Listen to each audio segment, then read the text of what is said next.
Hello everyone, welcome to my channel Pooja economics and this is Pooja Saroha. तो आज हम poverty as a challenge NCERT chapter 3 ये आज हम कंप्लीट कर लेंगे।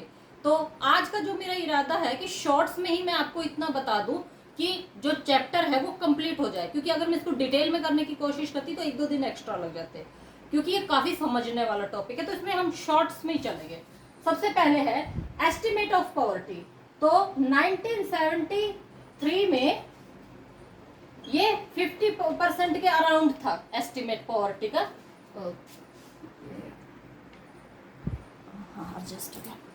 और ये 1993 में डिक्लाइन होके 36% हो गया और 2020 में ये 36% ये डिक्लाइन होके हो गया 26%। और अब वनरेबल ग्रुप्स, इनका पॉवर्टी से क्या रिलेशन है? तो देखिए, वनरेबल ग्रुप्स में आते हैं एससी, एसटी और अदर बैकवर्ड कम्युनिटी के लोग। तो देखिए, मैं सबसे पहले बता देती हूँ कि किसी भी जाति की निंदा करना यहाँ मेरा फर्ज नहीं है। मतलब कि मैं किसी की निंदा नहीं कर रही ना, और ना ही मैं किसी को क्रिटिसाइज कर रही हूँ। मैं सिर्फ इकोनॉमिक्स रिलेटेड चैप्टर ही पढ़ा रही हूँ। तो देखिए, अब इसमें कौन कौन आते हैं? एससी, एसटी, अदर जो निचले तबके के ग्रुप है। क्योंकि देखिए, कई बार हमारे भारत में पिछले टाइम में, एंशियंट टाइम में जिस तरह की छूत की प्रथा रही थी, तो इसी वजह से इन लोगों को कई बार काम देने में लोग हिचकते हैं। तो देखिए, ये मैं ये नहीं कह रही कि काम नहीं देना चाहते हैं, लेकिन हिचकते हैं। तो उसी वजह से ये जो ग्रुप है एससी, एसटी और अनदर ग्रुप, तो इस वजह से ये पॉवर्टी के अंदर ही रहता है। अब इन equality of income with of a family.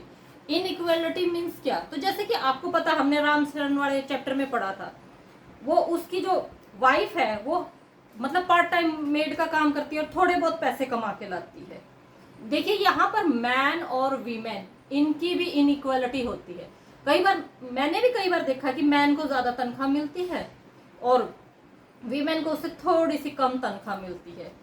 क्यों? ये ज्यादातर इसलिए होता है क्योंकि देखिए, कई बार हम औरतें प्रेग्नेंट भी होती हैं, बच्चा भी पैदा करती हैं और मैटरनिटी लीव लेती हैं। तो गवर्नमेंट जो है सेक्टर है, वहां तो पर्टिकुलर बंदी बंदाई तनख्वाह मिल जाती है। लेकिन कई बार जो अदर सेक्टर हैं, मैं यहाँ पर किसी को भी क्रिटिसाइज नहीं कर रही हूँ, जो अदर सेक्टर हैं, तो वो लोग छुट्टी के हिसाब से पैसे काट लेते हैं। तो ये इनइक्वालिटी होती है और कई बार बच्चों से भी काम लिया जाता है। ज्यादातर केसों में देखिए, मैंने खुद देखा हुआ है कि मान लीजिए अगर आपके घर पे कोई बच्चा काम करता है, बच्चा मिनटू से जिसकी उम्र 12-11 से ऊपर है, उससे छोटा बच्चा तो देखिए रेयर कंडीशन में ही काम करता दिखेगा। तो कई बार क्या करते हैं, उसको कम पैसे में हायर कर लेते हैं। वो कई बार गरीबी के, भाई सीधी सी बात है, बच्चा काम कर रहा है तो इसका मतलब घर में ज्यादा गरीबी है, तो उसी वजह से वो कम तनख्वाह पर भी काम करने को तैयार हो जाता है। तो ये इनइक्वालिटी आती है। और इसमें एक और चीज है, इसमें बड़े बुजुर्ग भी आते हैं। तो देखिए, कई बार क्या होता है कि किसी भी वजह से परिवार से बिछुड़ जाए या परिवार ही खत्म हो जाए और बुजुर्ग के पास खाने पीने का कोई और साधन ना हो, तो वो कमाई करने लग जाते हैं। तो कई बार लोग क्या कहते हैं कि इनको भी इमोशनली ब्लैकमेल करने की कोशिश करते हैं। इमोशनली कि क्या करोगे, मतलब इतना पैसा लेके क्या ऊपर लेके जाओगे? तो इसलिए मतलब वो थोड़े पैसों में भी काम करने को तैयार हो जाते हैं। तो यहाँ पर आकर inequality income with a family. तो जैसे कि, और इनइक्वालिटी का मतलब ये भी होता है कि जिस तरह की, मान लीजिए अब राम शरण वाले केस में है, हाँ लखा सिंह वाले केस में, जो उसकी पत्नी, बहन और बेटी वो कोई काम नहीं करती है, तो जाहिर सी बात है ये तो घर पे बैठी रहती है, तो थोड़े बहुत में भी काम चलाते हैं।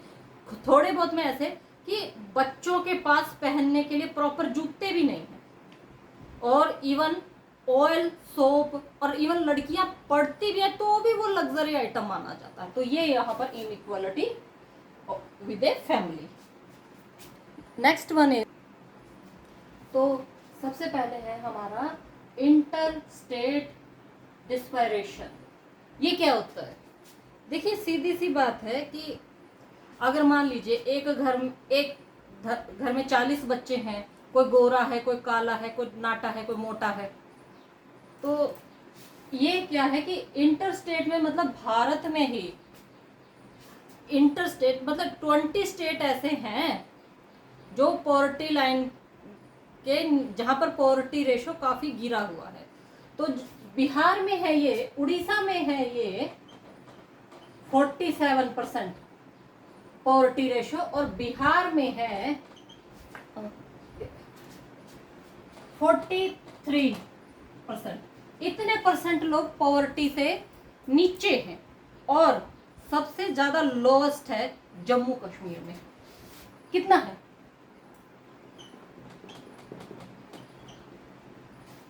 ये लोवेस्ट, इतने पॉवर्टी रेशो है ये 3.5%, ये लोअर पॉवर्टी रेशो। अब ग्लोबल पॉवर्टी सिनेरियो में जो चाइना और साउथ ईस्ट एशिया है वो अभी तक पॉवर्टी में है, बिकॉज ऑफ इनकी जो पॉपुलेशन ग्रोथ है, वो आगे मैं बताऊंगी। पॉवर्टी ग्रोथ, इनमें जो पॉपुलेशन है वो हद से ज्यादा बढ़ जाती है। एक बार चीन ने क्या किया, मैंने बचपन में सुना था कि उन्होंने ना 2 बच्चों का रूल कर दिया, फिर बाद में चाइना ने 1 बच्चे का रूल कर दिया। तो अब इससे क्या हुआ, 1 बच्चे के रूल करने से वहां पर बुजुर्गों की संख्या तो बढ़ गई, और एक बार तो क्या हुआ कि भाई बिल्कुल ही बच्चा पैदा करने पर बैन लगा दिया। हाँ, मतलब ये हमारे जो पड़ोसी जनाब है ना, ये कई बार ऐसी हरकतें करते रहते हैं। तो अब ये है हमारा global poverty scenario.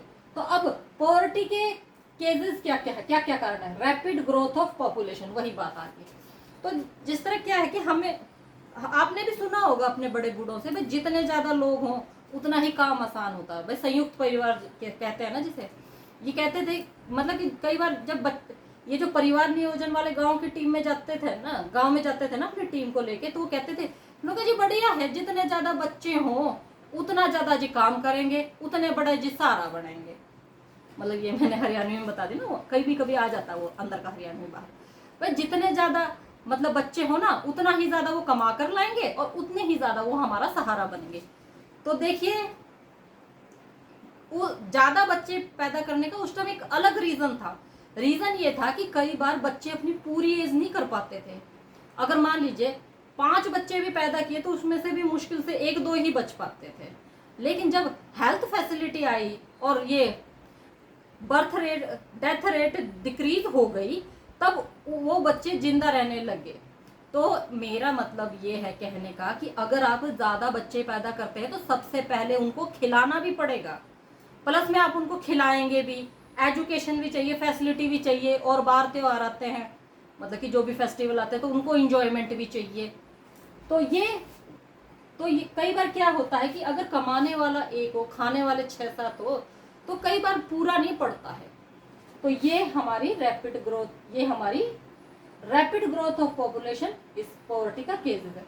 Agriculture sector failure, agriculture sector fail क्यों होता है? कई बार बाढ़ आ जाती है, अकाल पड़ जाता है, सूखा पड़ जाता है। तो इसमें कई बार क्या होता है कि अगर गरीब तबके का किसान है, जैसे कि मैंने आपको फर्स्ट चैप्टर में पालमपुर वाले में पढ़ाया था, तो वो बड़े लोगों से कर्जा लेता है। क्या गारंटी है कि वह फसल अच्छी उगेगी? ये भी एक रिस्क रहता है।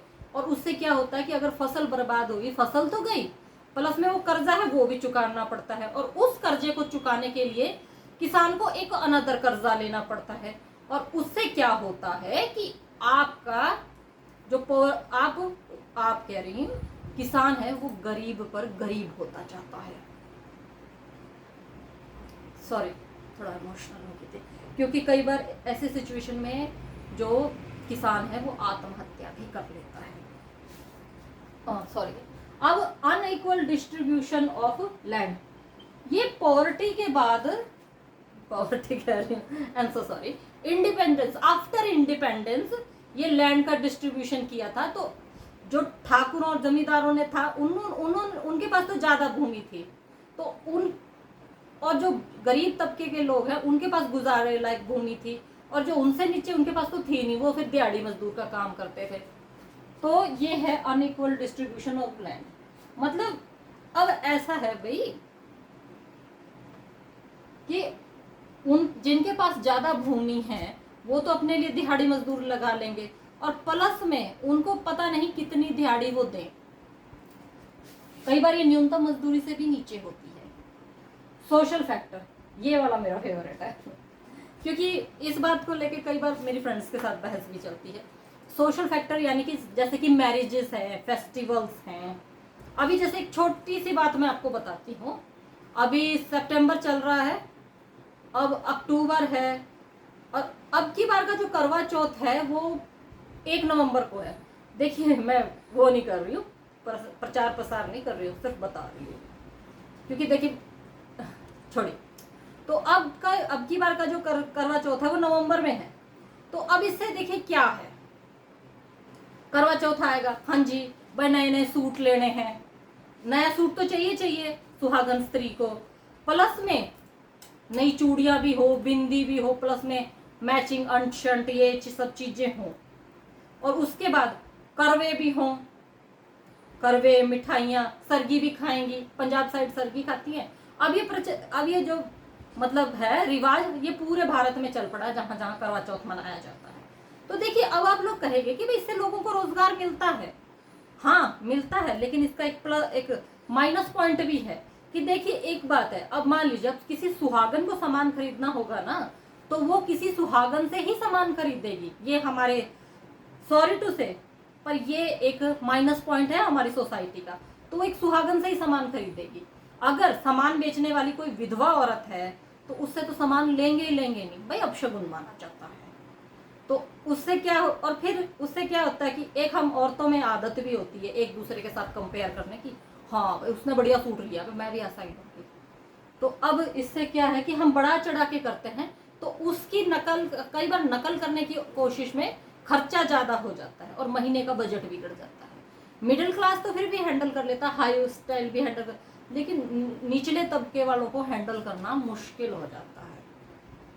और मैरिजेस, अब देखिए मैरिजेस में क्या है कि हम लोग दिखावा करते हैं, बड़ी बड़ी मैरिज करेंगे, ये शूट वो shoot, mehndi shoot, haldi shoot अलग से, pre wedding shoot, wedding shoot, और आफ्टर दैट डिलीवरी शूट।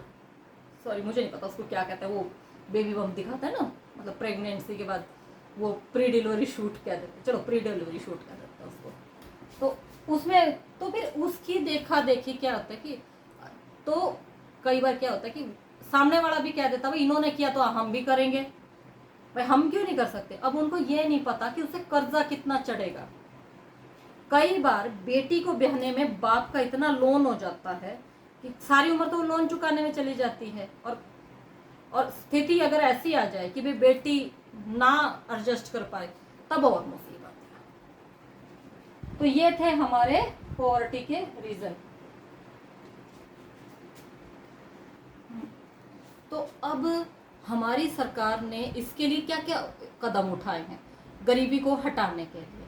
तो उन्होंने ना कई योजनाएं चलाई हैं। तो सबसे पहले प्रधानमंत्री रोजगार योजना, ये 1993 में चलाई गई थी। तो इसमें क्या था कि सेल्फ एम्प्लॉयमेंट प्रोग्राम था, रूरल के लिए भी और अर्बन के लिए भी। और rural employment guaranteed, rural employment generation programme, ये 1995 में स्टार्ट किया गया था, 5 में। और ये सेल्फ एम्प्लॉयमेंट प्रोग्राम था रूरल एरिया के लिए। स्वर्ण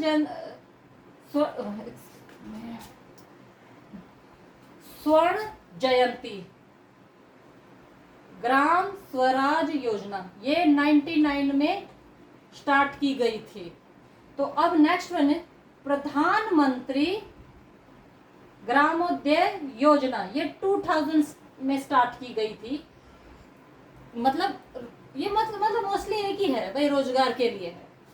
तो अब उसके साथ एक और भी थी, इसके लिए यूज की गई थी अंत्योदय अन्न योजना, ये 2000 में। ये पुअर और बीपीएल कार्ड धारकों के लिए, मतलब उनको कम रेट पर अन्न दिया जाएगा, सॉरी मतलब फूड सप्लीमेंट कह दीजिए वो दिया जाएगा। तो अब ये है नेशनल फूड वर्किंग प्रोग्राम। ये 2004 में स्टार्ट की गई थी। ये गरीबों को मतलब कम दाम पर अनाज देने के लिए, ये भी मतलब लगभग सेम है। ये अंत्योदय अन्न योजना है और ये नेशनल और मोस्ट इम्पोर्टेंट अवर नरेगा। अच्छा एक बात आप लोग मुझे बताइए, अब इस नरेगा को क्या कहते हैं? एमजी, सॉरी जीएम लिख दिया था, सॉरी एमजी नरेगा। पहले ये नरेगा था, फिर 1 अक्टूबर को गांधी जयंती के दिन 2014 में इसका नाम चेंज करके एमजी नरेगा कर दिया गया था। मतलब Mahatma Gandhi national rural and development programme, employment guarantee programme. तो अब इसमें क्या है, साल के 100 दिन वर्क की गारंटी है, मतलब पुअर पीपल के लिए, SC ST women's and men, everyone. अच्छा अभी लास्ट टाइम क्या है, एक पर्टिकुलर स्टेट ने, हमारे भारत ने इन एमजी नरेगा वर्कर के लिए पेंशन प्रोग्राम लाने की बात की है। आप मुझे कमेंट बॉक्स में बताइए कि वो कौन सा स्टेट है, अदरवाइज नेक्स्ट सेगमेंट में मैं आपको बताऊंगी। सो ये था हमारा सेगमेंट। तो आज ये हमारा चैप्टर कंप्लीट हो गया है। तो फिर मिलती हूँ आपसे, तब तक के लिए स्वस्थ रहिए, खुश रहिए, धन्यवाद।